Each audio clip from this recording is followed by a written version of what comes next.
There's a new leaked document that shows Prigozhin's exact plan to march to Moscow and take Shoigu into custody. Of course, things didn't pan out the way he planned, but it's still interesting to see more details. We'll dig into this document soon. On top of that, there seems to be another uprising brewing. Igor Gerken, a nationalist leader in Russia who played a key role in Russia's 2014 invasion of Ukraine, has released a video calling Putin spineless. And I quote, "It does not matter who starts the revolt. Now no one will resist against the rebellion. Nobody at all." I mentioned this before, it seems like Putin making a deal with Prigozhin to let him off scot-free is going to create more headaches for him. It's the weekend, so before we talk about all this serious stuff, I thought I'd give you guys a little laugh. So here's a great cartoon poking fun at everything going on. First, we have an unexpected shock for Putin. Then we have an ex-chef in a power grab. Then we have an agreement between two war criminals. And finally, we have the most popular comment from our comment section. Hopefully you guys enjoyed that. Be sure to hit the like button to help out our videos against the trolls. And let's get into the news. A leaked document showed that the Russian Ministry of Defense was notified prior to the mutiny that Wagner would be moving equipment across Russia. However, this was reportedly cover for a plan to capture and remove Defense Minister Shoigu and Chief of General Staff Gerasimov. According to the document, Wagner Group representative Andrei Troshev informed the MOD leadership that Wagner would be moving its equipment to storage and transfer sites in Russia between the 21st of June and the 5th of July. Russian Air Force Chief Sergei Surovikin, who is reportedly himself an honorary Wagner member, acted as a guarantor of Wagner's good conduct in the operation. However, Surovikin is said to have been aware of the planned mutiny. I'm guessing that's why Surovikin has now disappeared and is being questioned by FSB agents. According to the sources, Shoigu learned that the movement of forces was a cover for an effort to capture and remove himself and Gerasimov. They are said to have total control over the information that Putin is receiving about the war, and to be misleading him about its true state. People with knowledge said lately Surovikin has been kept away from Putin in every possible way, short-circuiting all reports either through Gerasimov or through fake unit commanders reporting from the front. Realizing that earlier attempts to remove Shoigu and Gerasimov through public discrediting by Prigozhin were unsuccessful, it was decided to use the possibility of the transfer of Wagner forces and resources to physically capture Shoigu and Gerasimov and subsequently report to Putin on the true state of affairs. Upon learning about the conspirators' intentions, Shoigu managed to report to Putin that a coup d'etat was being prepared to overthrow Putin himself. And to prevent this, a preventative strike on the conspirators was required. Subsequently, it was also decided to isolate the conspirators among the generals without revealing their involvement in the coup, in order to avoid uncontrollable developments among the military at the front, with whom Surovikin has more authority than Gerasimov and Shoigu. For the time being, consideration is being given to show the public that Surovikin has returned to duty in order to diffuse tensions with the military. How Russia expects any success in this war is beyond me. Putin's officers are constantly lying and stopping anyone who tries to tell the truth. Surovikin is highly admired amongst the soldiers, and he is one of the few commanders who have been credited with whatever little success Russia has had. His sudden disappearance is likely to have extremely negative consequences for Russian forces, which even pro-Russian commenters say has caused serious harm. There's a high likelihood that Putin is not making decisions based on reliable information. Possibly related, the Redacted 6 Telegram channel recently reported that hundreds of information operations staff from the Russian MOD have arrived in the Luhansk region to shoot fake videos of Russian battlefield successes. According to the channel, they are pulling fighters from various units to record them around Luhansk in videos indicating that they were filmed on the front line. Such mass work to create the illusion of well-being raises fears that things are far from smooth at the front, and reports are required. If this is accurate, it's almost certainly a case of fake photo reports being generated for high-level commanders. An operation on the scale described would have to have been authorized by someone at a very senior level. This raises the question of who the photo reports are intended for. Who's the ultimate customer? An obvious possibility is that it's part of an effort to keep Putin happy about the progress of the war by providing him with a stream of fake reports. Huge shout out to Chriso_wiki on Twitter for all this information. If you guys are not following the account, I highly recommend you do so. Also, I spend almost all day on Twitter to research important news about the war. I'm not sure how this rate limit Musk is implementing is going to affect my process going forward. Hopefully it doesn't have a negative effect on my research by limiting the info I can get from there. Twitter's been a great source of news during this war, and I really hope that doesn't change. Another figure that has been rising in Russian politics is Igor Gerken, a Russian nationalist who played a key role in Russia's 2004 invasion of Ukraine, has had very harsh words for Putin.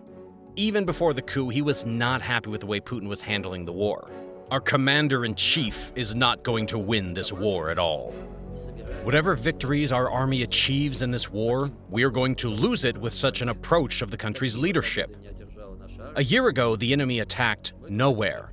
The initiative belonged entirely to the Russian armed forces. What do we see now? In June 2023, Kherson is abandoned. Izium is abandoned. Kupiansk is abandoned. The president voices the figures of 140 to 180 destroyed tanks in a few days. They bring him the data, and he doesn't understand what he's saying? Tell me, why should he understand it? He may well believe it. If he was handed 1,800 tanks, he would say that too. He's never seen a tank except at a parade. What's wrong with his head? He's really acting, maybe not like an old, but like a child. Totally unprofessional. The uneducated cadres in the highest ranks of the Russian Federation. We have no chance to win. Clearly, he has knowledge of what we've talked about earlier. Military high command is feeding wrong information to Putin, and Putin is believing everything he's being told. In reality, Russia is losing the war, and he is not happy with Putin. Then today he released two messages. First, this video message was released. There were numerous cases like this. Those rebels who pushed the country to the brink of destruction were promised a full amnesty, and then they were just hanged. I am not calling for Prigozhin to be hanged, although he deserves it. But to fail to punish him at all is a worse crime than breaking your word. If our president in this country thinks not only of himself and his entourage, but also of the state, he cannot leave unpunished this kind of mutiny that has brought the country to the brink of ruin. Because he demonstrates his total powerlessness and shows that this is the way to act. Try it. Guys, try it again. If you fail, you will not be punished.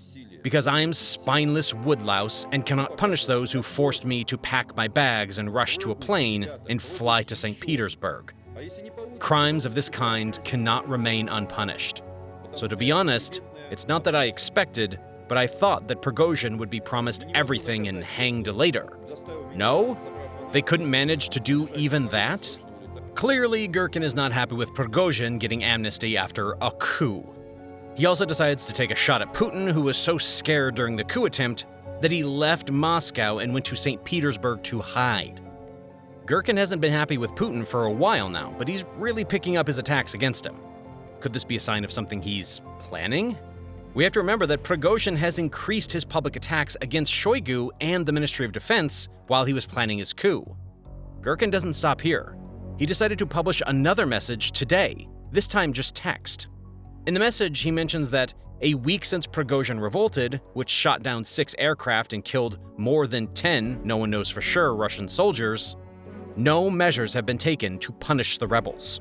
Rather, Prigozhin travels around and freely enters Russia, and everyone behaves like this is normal.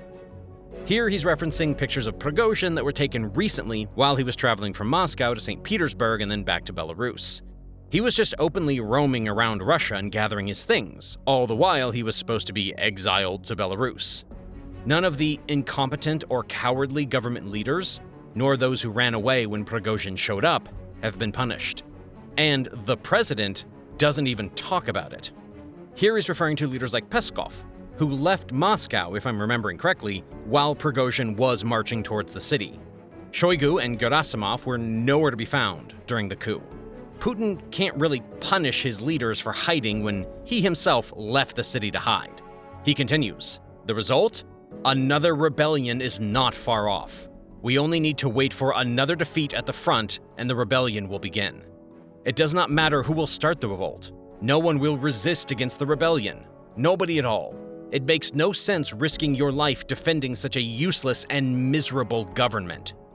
You cannot save a country whose leaders are so rotten that they have lost even the elementary instinct of self-preservation. They prefer to do nothing. Clearly, he expects many more rebellions to rise up after how Putin handled the aftermath of Prigozhin's coup. If you don't send a message that dissent will be punished harshly, then you're sending a message that you are weak. Maybe Gerken himself is planning another rebellion. He finishes off by saying, "The entire army hates you all. The entire army hates Shoigu. The entire army hates Gerasimov." He said Prigozhin didn't have enough support in the army, but the next person could. And the Kremlin won't be able to stop the army from taking Moscow. I'm going to keep a close eye on Gerken and his actions from now on. I will definitely make another video if there are major developments, so be sure to hit that subscribe button and check out my Patreon down below if you want to support my videos. Also, don't forget to hit that like button. It's one of the best ways you can help support this channel. Thanks a lot, folks.